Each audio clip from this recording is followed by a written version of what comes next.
नमस्कार, मैं छाया सिंह एक बार फिर से आप सभी लोगों का स्वागत करती हूँ आपकी अपनी चैनल छाया एफिलिएशन ज्ञान पे। जैसा कि आप सभी लोग जानते हैं कि मैं एजुकेशन सेक्टर से रिलेटेड जो भी अपडेट्स होते हैं उन टॉपिक को लेकर वीडियो को बनाती रहती हूँ। आज फिर एक बार मैं आप लोगों के बीच में आई हूँ बड़े ही डिमांडिंग टॉपिक के साथ। आप लोगों को रिसेंटली मेरी वीडियो के थ्रू पता चला होगा, न्यूज़पेपर के थ्रू पता चला होगा या फिर ऑफिशियल नोटिफिकेशन से पता चला होगा कि एनसीटीई ने फ्रेश एप्लीकेशन के लिए आवेदन शुरू कर दिया है। मेरे लाइव से कुछ लोगों को पता भी चल गया होगा कि मोस्टली लोगों को अप्लाई करना चाहिए और मैंने इस टॉपिक पे एक बड़ा स्पष्ट वीडियो भी बनाया था। तो उसके बाद से मेरे पास लोगों के कॉल्स आने लगे थे, मेरे अपने क्लाइंट्स भी इसमें थे और बाकी यूट्यूब के माध्यम से दूर दूर से लोग मुझसे जुड़ते हैं। उन लोगों ने मेरे से क्वारी करी कि मैडम इतना तो समझ में आ गया कि हम लोग को अप्लाई करना है, बट डॉक्यूमेंट क्या क्या चाहिए। तो इसीलिए मैंने कहा कि मोस्ट डिमांडिंग वीडियो के साथ मैं आप लोगों के बीच आ गई हूँ। डॉक्यूमेंट की लिस्ट तो बहुत लंबी होती है, बट आज मैंने शॉर्टकट में कुछ इस टाइप से लिख लिया है। तो मैं चाह रही हूँ कि आप लोगों को जल्दी जल्दी समझा दिया जाए और ताकि आप लोगों की इस टाइप की क्वारी खत्म हो जाए और आप लोग एडवांस में प्रिपरेशन कर पाए। सबसे पहले मुझसे ये पूछा जाता है कि क्या स्टेट की परमिशन की रिक्वायरमेंट है। बिल्कुल रिक्वायरमेंट है। एनओसी हमें चाहिए, स्टेट रिकमेंडेशन हमें चाहिए होता है। देन बीच में से नहीं शुरू करती, मैं पॉइंट टू पॉइंट शुरू करती हूँ। तो मेरी वीडियो का एक एक लाइन इंपॉर्टेंट होता है। आप लोग इसलिए स्किप करके वीडियो नहीं देखिए और जब मैं वीडियो बना देती हूँ और सेम चीज पे क्वारी अगेन एंड अगेन आती है तो मुझे ऐसा लगता है कि मेरा टाइम बर्बाद हो रहा है, क्योंकि मेरे पास और भी बहुत सारे काम होते हैं। एक ही चीज जो मैं ऑलरेडी एक्सप्लेन कर चुकी हूँ उसको बताना ठीक नहीं है, वो सिंसियर लोगों की पहचान भी नहीं है। तो अगर आपको मेरी वीडियो अच्छी लगती है तो चैनल को लाइक शेयर सब्सक्राइब करके अपना प्यार शो करना ना भूलें। तो मैं आती हूँ डॉक्यूमेंट की लिस्ट पे। सबसे पहले यूजीसी का सेल्फ डिक्लेरेशन लेटर आप लोगों को देना होगा, जो कि कॉलेज के लेटर हेड पे बनेगा। बहुत सारे कंसल्टेंट इस वीडियो को डिसलाइक करने वाले हैं, सॉरी आई विल कंटिन्यू। तो एक डिक्लेरेशन लेटर आपको अपने लेटर हेड पे बनाना है कि आपका यूजीसी से अप्रूवल है। देन उसके बाद नेक एक्रीडेशन, अगर आपके पास नेक एक्रीडेशन का सर्टिफिकेट है तो वो आपको पास होना चाहिए। रिन्यूअल, अगर आपका बहुत पुराना नेक एक्रीडेशन है तो आपके पास रिन्यूअल होना चाहिए, उसका रिन्यूअल के पेपर्स होने चाहिए विद प्रीवियस अप्रूवल लेटर।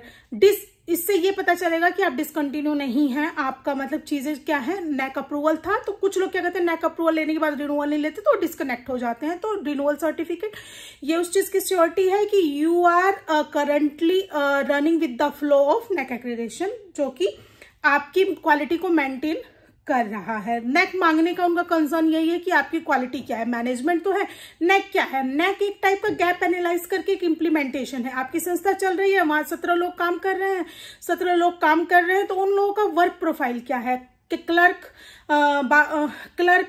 कहीं टीचर तो नहीं है और टीचर से कहीं अकाउंटेंट का वर्क तो नहीं कराया जाता। तो बेसिकली वो क्या है कि एक मैनेजमेंट टीचर है तो टीचिंग अच्छे तरीके से कर रहा है या नहीं रह रहा है, उसको अपना पोर्टफोलियो पता है या नहीं है, उसको अपना प्लान पता है या नहीं है। एक बुक में अगर 16 चैप्टर है और आपके पास पढ़ाने के लिए 1 महीना है तो वो एक दिन को एक चैप्टर को कैसे डिस्ट्रीब्यूट करना है कि हम उसको 30 दिन में 16 चैप्टर को खत्म कर दें। तो वो एक बेसिकली प्लानिंग है। आपका पूरे आप जो कोर्स चला रहे हैं उसकी प्लानिंग आपको एडवांस में मिल जाएगी। खैर नेक पे मैं बहुत लंबा नहीं जाऊंगी। तो ओवरऑल रिन्यूअल सर्टिफिकेट का यही मतलब है कि आप सिस्टम में बने हुए हैं, आपकी क्वालिटी मेंटेन है। देन उसके बाद एक और वर्ड था, देन उसके बाद अगर आप रिकॉग्नाइज्ड इंस्टीट्यूशन है, जिसमें बोला था कि आप बहुत मतलब फेमस कॉलेज हो। फेमस कॉलेज का मतलब कि आपकी स्पेशलिटी क्या है। आप जवाहरलाल नेहरू स्पोर्ट्स कॉलेज हैं, फेमस है, आप अप्लाई कर सकते हैं, बट आपकी स्पेशलिटी क्या है उसका सर्टिफिकेट होना चाहिए। सैनिक स्कूल अप्लाई कर रहा है या सैनिक स्कूल का कोई ब्रांच अप्लाई कर रहा है तो कई बहुत सारे ऐसे कॉलेजेस होते हैं जो स्पेशल हैं, जो पॉपुलर हैं अपनी किसी एक्टिविटी को लेके, तो वो पॉपुलरिटी सर्टिफिकेट आपका जो कि आपको गवर्नमेंट की तरफ से मिला हुआ है। आपकी पहचान क्या है, आप IIT तो नहीं, आप IIM तो नहीं, इस टाइप की चीजें। देन उसके बाद NRF हो गया, आपकी रैंकिंग क्या है, कुछ भी हो, राज्य से आपको कुछ भी मिली हो, आप उसका सर्टिफिकेट अपलोड करेंगे। अगर आप माइनॉरिटी हैं तो माइनॉरिटी का सर्टिफिकेट अपलोड करेंगे। ये डॉक्यूमेंट की लिस्ट में बता रही हूँ और सारी चीजों को क्लैरिफाई इसलिए कर रही हूँ। अभी जो लास्ट के 4 पॉइंट मैंने बोले, मुझे पता है 90% लोग नहीं होंगे, बट मैं बता इसलिए रही हूँ कि कहीं ना कहीं ऐसे लोग भी हैं जिनका माइनॉरिटी इंस्टीट्यूशन है या पॉपुलर इंस्टीट्यूशन है, या फिर राज्य सरकार ने उनको एक आदर्श कॉलेज का सर्टिफिकेट दे रखा है, या फिर नैक एक्रीडेटेड है। वीडियो मुझे लग रहा है बहुत लंबी हो जाएगी, मैं और जल्दी और स्पीड में बताने की कोशिश करती हूँ। लेटर ऑफ एथोराइज्ड पर्सन, जो पर्सन आपकी कमेटी को हैंडल करने वाला है, एप्लीकेशन को भर रहा है, उसका एथोराइजेशन लेटर चाहिए। मोस्टली एथोराइजेशन लेटर में आप मैनेजर को ही डालें, जो संस्था का सचिव है, जो ट्रस्ट सोसाइटी का प्रेसिडेंट है, या फिर मैनेजर है, उसी के नाम को आप डालें। सेक्रेटरी के नाम को डालें तो बेहतर रहेगा। किसी अनदर पर्सन को एथोराइज पर्सन नहीं बनाना चाहिए, क्योंकि कहीं ना कहीं हर जगह साइन किसी और का होता है एथोराइजेशन में, वहां किसी और का साइन हो गया तो चीजें मिसमैच होती हैं और वो जस्टिफाई नहीं कर पाता है। जितने अच्छे से कॉलेज का प्रबंधक, कॉलेज का सेक्रेटरी अपनी बिल्डिंग को, अपनी जमीन को, अपने पेपर को एक्सप्लेन कर सकता है, उतना अच्छा कोई थर्ड पार्टी नहीं कर सकता है। ये खैर मेरा व्यक्तिगत था, मुझे आदत है अपना बीच बीच में पर्सनल व्यू देने का, तो वो मैंने दे दिया। देन उसके बाद एनओसी, एनओसी आपके पास होनी चाहिए। अगर आप हर एक राज्य में एक संस्था होती है जो एनओसी के लिए एलिजिबल होती है। अगर आप बीएड का ले रहे हैं तो यूनिवर्सिटी से, और अगर आप बीएसटीसी, बीटीसी ले रहे हैं तो एक जो आपका राज्य में बना हुआ होता है एक विभाग, वहां से आपको लेना होता है, जो स्पेशली अप्रूवल में और आपके बीटीसी कॉलेजेस वगैरह के एग्जाम कंडक्टिंग बॉडी होती है, उसको भी बोर्ड ऑफ एजुकेशन ही बोला जाता है। तो हर एक राज्य में अलग अलग नाम होता है, तो आप उनको कंसर्न कर सकते हैं। देन उसके बाद रिकमेंडेशन, रिकमेंडेशन भी सेम चीज है। आप जिस कोर्स को अप्लाई कर रहे हैं, जिस भी आईटेप के कोर्स को चयन कर रहे हैं, उससे संबंधित जो भी एग्जामिनेशन बॉडी है उसका अप्रूवल आपके पास होना चाहिए। नो प्रॉफिट सर्टिफिकेट, संस्था आपकी नो प्रॉफिट नो लॉस है। सेक्शन 8 में ये चीज लेना बहुत मुश्किल हो जाता है। सेक्शन 8 में कहीं ना कहीं थोड़ी प्रॉब्लम होती है, बट 1860 और 1882 के अंतर्गत रजिस्टर्ड सारी संस्थाएं नो प्रॉफिट नो लॉस की कैटेगरी में आती हैं। देन उसके बाद रेजुलेशन, रेजुलेशन बड़ा सिंपल सा होता है कि संस्था के सभी सदस्यों ने सर्व सहमति से यह निर्णय लिया कि ये जो जमीन है, ये जो बिल्डिंग है, ये जो गाटा संख्या है, इस स्थान पे ये हमारे इस ट्रस्ट सोसाइटी के द्वारा मतलब फला डेट में, जो भी डेट है, एग्जिस्टिंग जो भी डेट है, थोड़ा सा मैं रूरल लैंग्वेज में आ गई, तो जो भी डेट है उस डेट में यह निर्णय लिया गया कि इस चीज को स्टार्ट किया जाएगा और संस्था के किसी भी सदस्य को किसी भी प्रकार की कोई आपत्ति नहीं है। देन उसके बाद सभी जितने भी मेंबर्स होते हैं उनका सिग्नेचर हो जाता है। बायलॉज, संस्था का बायलॉज, उसमें ये चीज लिखी होनी चाहिए कि संस्था के पास अधिकार है स्कूल, कॉलेज और बीएड बीटीसी कॉलेज खोलने का। कॉलेज के संचालन हेतु अधिकार है। देन उसके बाद एफिलिएशन ऑर्डर भी सेम चीज है। मैंने इसलिए लिखा है एफिलिएशन, एक चीज को 2 बार इसलिए लिखा है कि एफिलिएशन ऑर्डर कई बार क्या होता है कि प्रोविजनल एनओसी मिलती है और कुछ राज्यों में डायरेक्ट एफिलिएशन ऑर्डर मिल जाता है, तो वो आपके पास होना चाहिए। मतलब एमपी वगैरह में डायरेक्ट परमानेंट एनओसी दे दी जाती है।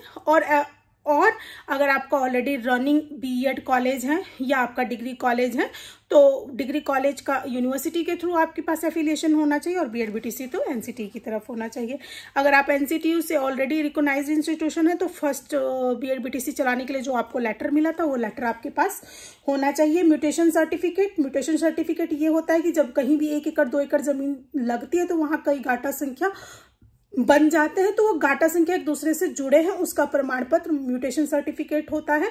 और उसमें अगर आप ग्रामीण क्षेत्र में हैं तो ग्राम प्रधान प्रमाणित कर देता है, अगर आप शहरी क्षेत्र में हैं तो वहां का एसडीएम या लोकल जो भी अधिकारी है वो उसको प्रमाणित करके दे देता है। लैंड यूज सर्टिफिकेट की जमीन ये घोषित कर दी गई है कि यहाँ कृषि नहीं होगा, उसको लैंड यूज सर्टिफिकेट बोलते हैं या कन्वर्जन सर्टिफिकेट बोलते हैं। नॉन कम्प्रेंस सर्टिफिकेट होता है, ये भी लगेगा, वो एडवोकेट बनाते हैं और उसका ये मतलब होता है कि हमारी जो जमीन है, जो बिल्डिंग है, वो भार मुक्त है, किसी प्रकार का कोई कर्ज नहीं है इसके ऊपर। ठीक है, सावधान लोन लेके कॉलेज खोलने वाले। सेकंड वे है उसका, अगर आप उस परिस्थिति में फंसे हैं या उस तरीके से ही प्लान कर रहे हैं विदाउट एक जगह पे 5 करोड़ की इन्वेस्टमेंट को शो किए हुए, तो आप वो मुझसे पर्सनली कॉल पे पूछ लेंगे, तो वो चीजें मैं मैनेज करवा दूंगी। देन उसके बाद बिल्डिंग प्लान, बिल्डिंग प्लान आपको होना चाहिए कंसर्न अथॉरिटी से, कॉम्पिटेंट अथॉरिटी से पास होना चाहिए कि ये जो जमीन है, ये जो बिल्डिंग है, उस पर हम स्कूल कॉलेज का नक्शा पास करवाएं हैं। ऐसा नहीं है कि आपको कोल्ड स्टोर चल रहा है, पहले कोल्ड स्टोर या कंपनी के लिए या फिर किसी मैरिज हॉल को आपने कॉलेज में कन्वर्ट कर दिया, आप नक्शा पास हुआ है मैरिज हॉल का, चला कॉलेज रहे, तो वो कहानी नहीं होनी चाहिए। बिल्डिंग में रैंप, डिसेबल्ड फ्रेंडली बिल्डिंग होनी चाहिए, मतलब रैंप एक साइड होना चाहिए, क्योंकि 2 फ्लोर 3 फ्लोर की बिल्डिंग है तो हैंडीकैप्ड बच्चे भी आते हैं, तो उनके आने जाने की व्यवस्था होनी चाहिए। या फिर आप रैंप बनवाएं या फिर लिफ्ट लगवाएं। साइट प्लान होना चाहिए, साइट प्लान तो खैर आर्किटेक्ट ही दे देगा। तो इससे ज्यादा डॉक्यूमेंट, हाँ, ट्रस्ट सोसाइटी का पेपर, आई थिंक वो मैंने बता दिया था।